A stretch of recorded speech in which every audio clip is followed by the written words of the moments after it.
આગળ વાત કરીએ અમદાવાદની અમદાવાદ શહેરમાં વધુ એક બીઆરટીએસ બસ ચાલકે અકસ્માત સર્જ્યો। બીઆરટીએસ બસની ટક્કરે એક રાહદારીનું મોત નીપજ્યું। ખોડિયારનગર 4 રસ્તા પાસે આ બનાવ બન્યો, જ્યાં અકસ્માતને લઈને પોલીસે વધુ તપાસ હાથ ધરી છે। અમદાવાદમાં બીઆરટીએસ બસ ચાલકે ફરી એકવાર અકસ્માત સર્જ્યો। ખોડિયારનગર 4 રસ્તા પાસેનો આ બનાવ। હાલ મળતી માહિતી અનુસાર બસની ટક્કરે એક રાહદારીનું મોત થયું છે। સમગ્ર મામલે પોલીસે વધુ તપાસ હાથ ધરી છે। અમદાવાદની આ ઘટના છે ખોડિયારનગર 4 રસ્તા પાસેની ઘટના, જ્યાં મોડી રાત્રે બીઆરટીએસ બસની ટક્કરે એક રાહદારીનું મોત નીપજ્યું। નોંધનીય છે કે દિવસે ને દિવસે આ પ્રકારની ઘટનાઓ પણ વધી રહી છે। અમદાવાદમાં પહેલા પણ બીઆરટીએસ બસની ટક્કરે સ્થાનિકોના મોત, નાગરિકોના મોતના સમાચાર આપણે સાંભળી ચૂક્યા છીએ। તો ગીર સોમનાથ જિલ્લામાં મોડી રાત્રે ખેડૂતોની મથામણ। કોડીનારના બાવાના પીપળવા ગામ પંચાયત ઓફિસે ભીડ જામી। અહીં પંચાયત ઓફિસ દ્વારા પશુઓના ઘાસચારાની જાહેરાત કરતા ખેડૂતો પહોંચ્યા હતા। મોડી રાત સુધી ખેડૂતોએ પશુઓના ઘાસચારા માટે મથામણ કરી। અચાનક જાણ થતાં ખેડૂતો મુશ્કેલીમાં મુકાયા।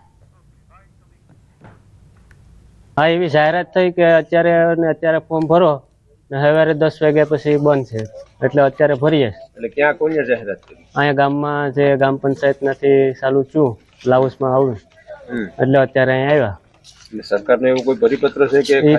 એ તો અમને કઈ ખબર નથી। હું અહીંયા જોવા આવ્યો કે આખી માઇકમાં જાહેરાત કરતા હતા। કેવાની જાહેરાત કરે?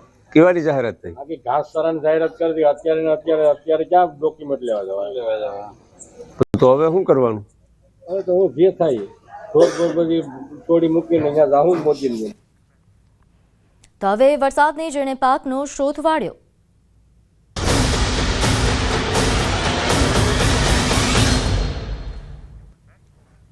છોટાઉદેપુર જિલ્લાના ખેડૂતો વારંવારની આકાશી આફતોથી હેરાન પરેશાન થઈ ગયા છે। ચોમાસાના સમયે જ ભારે વરસાદ થયો, જેને લઈને ખેડૂતો સારી એવી ખેતી કરી શક્યા નહીં અને કેટલાક ખેડૂતોને પાકમાં પણ નુકસાની આવી, જેમાંથી માંડ બેઠા થયા અને ફરી કમોસમી વરસાદે ખેડૂતોની કમર તોડી નાખી। એક તરફ વરસાદનું પાણી અને બીજી બાજુ કેનાલોનું પાણી આવી જતા ખેતરોમાં પાણી ઘૂસી જતા ડાંગરની ખેતીને ભારે નુકસાન થયું। તો પૂર્વ વિધાનસભાના વિપક્ષ નેતા સુખરામ રાઠવાનું કહેવું છે કે છોટાઉદેપુર જિલ્લાના આદિવાસી ખેડૂતોની પાક નુકસાનીના સર્વે માટે પગલાં લેવાશે, પરંતુ હાલ સુધી કોઈ પગલાં લેવાયા નથી। આ વિસ્તારના ખેડૂતોને ડાંગરની ખેતી પર ખૂબ મોટી આશા હતી। સરકારે ખેડૂતોને બેઠા કરવા માટે જે પગલાં લેવા જોઈએ લેવાયા નથી।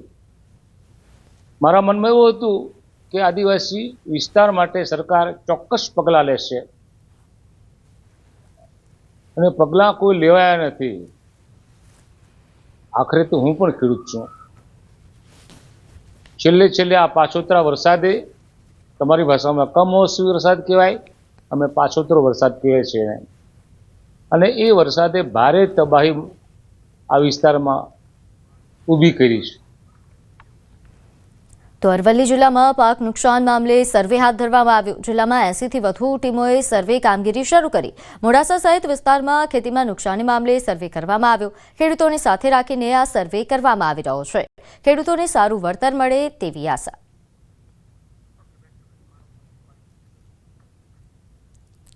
તો પોરબંદર જિલ્લામાં પડેલા કમોસમી વરસાદથી ખેડૂતોને મોઢે આવેલો કોળિયો છીનવાઈ ગયો, ત્યારે ખેડૂતોના પાકને થયેલ નુકસાન અંગે સરકારે સર્વેની કામગીરી હાથ ધરી છે।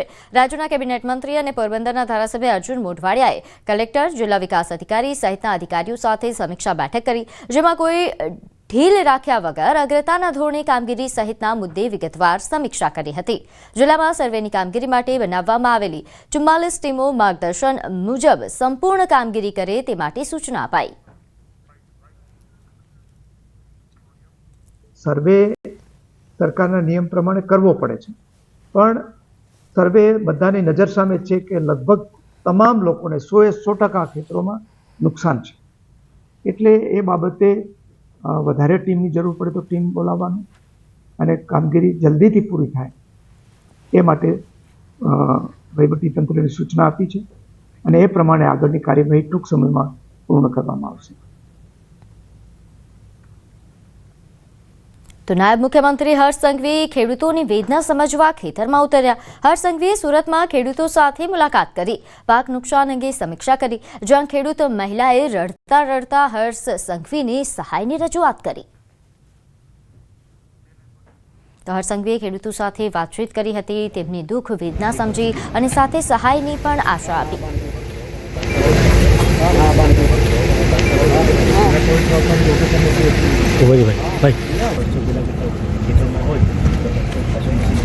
હર્ષ સંઘવીએ ખેડૂતો સાથે વાતચીત કરી, જેનો એક વિડીયો પણ સામે આવ્યો. અહીં મહિલાએ રડતા હર્ષ સંઘવીને રજૂઆત કરી.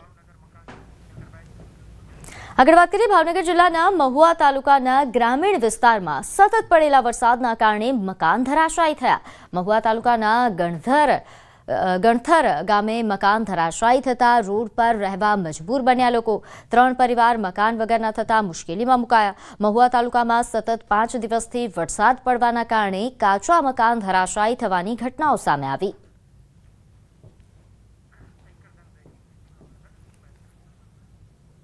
તો ભાવનગરમાં ખાનગી શાળાઓએ સરકારી નિયમોને નેવે મૂક્યા. વેકેશન દરમિયાન શહેરની ખાનગી શાળાઓ ચાલુ રાખતા વિરોધ થયો. ખાનગી શાળાઓ મનમાની કરી રહ્યા હોવાનું સામે આવ્યું. શહેર કોંગ્રેસ કાર્યકરોએ રજૂઆત કરવા માટે તેઓ ડીઈઓ કચેરી પહોંચ્યા. કોંગ્રેસી કાર્યકરોએ શિક્ષણ અધિકારી કચેરીએ બેસીને ધરણા પણ કર્યા. દિવાળી વેકેશન ચાલુ હોવા છતાં ખાનગી શાળાઓ વિદ્યાર્થીઓને શાળામાં બોલાવી રહ્યા છે. શિક્ષણ અધિકારીએ કહ્યું કે નિયમ ભંગ કરનાર શાળાઓ સામે પગલાં લેવામાં આવશે.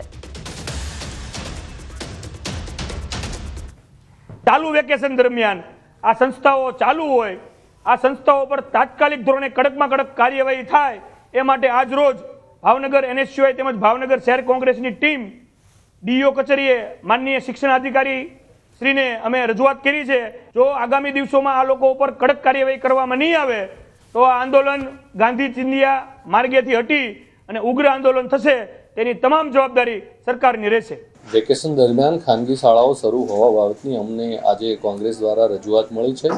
રજૂઆત અન્વયે અમારી કચેરીના ફિલ્ડ સ્ટાફ દ્વારા તેની ચકાસણી કરવામાં આવી છે અને ચકાસણી કરી અને જે શાળા દ્વારા સરકારના વેકેશન અંગેના જે નિયમો છે એનો ભંગ કર્યો છે તો એ શાળા વિરુદ્ધ નિયમ અનુસારની કાર્યવાહી કરવામાં આવશે.